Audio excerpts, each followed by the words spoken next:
happen the rest of the way. Para bumigay na.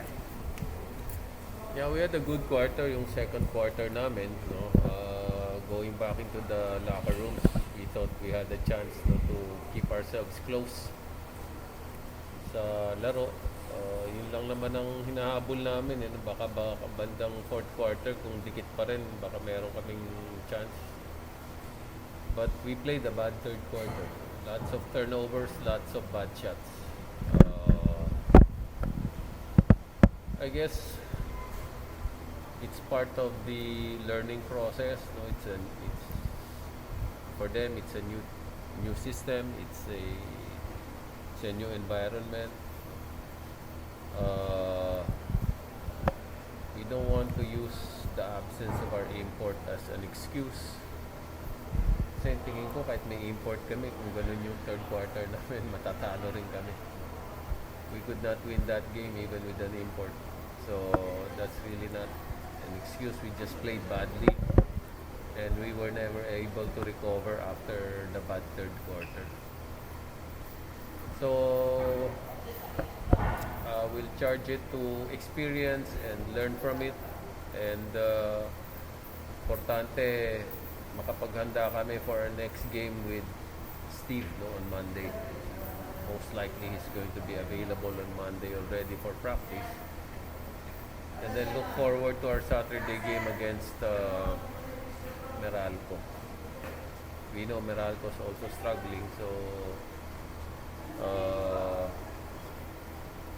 medyo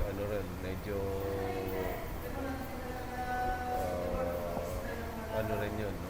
Mabigat din yan para sa amin because Meralco is still a strong team, no? And easily capable of coming back. So I guess if we don't recover sa Meralco game, baka magtuloy-tuloy yung slide namin, eh. So I think that's a big game for us. We're looking forward to that game, and we should be better prepared for that game. I hope everybody's well. By that time. But ayun, I think we played a good first half. Good second quarter, but we were not able to sustain that. And a lot of our players are young players, and they will have to be subjected to that kind of tough situations, pressure situations where you will not have your import or even your key players, but you should be able to fight, and give a good account of yourselves. Yung kanina, I was really disappointed. Even if we lose, we should not lose that way in a big way where malaki yung lamang tapos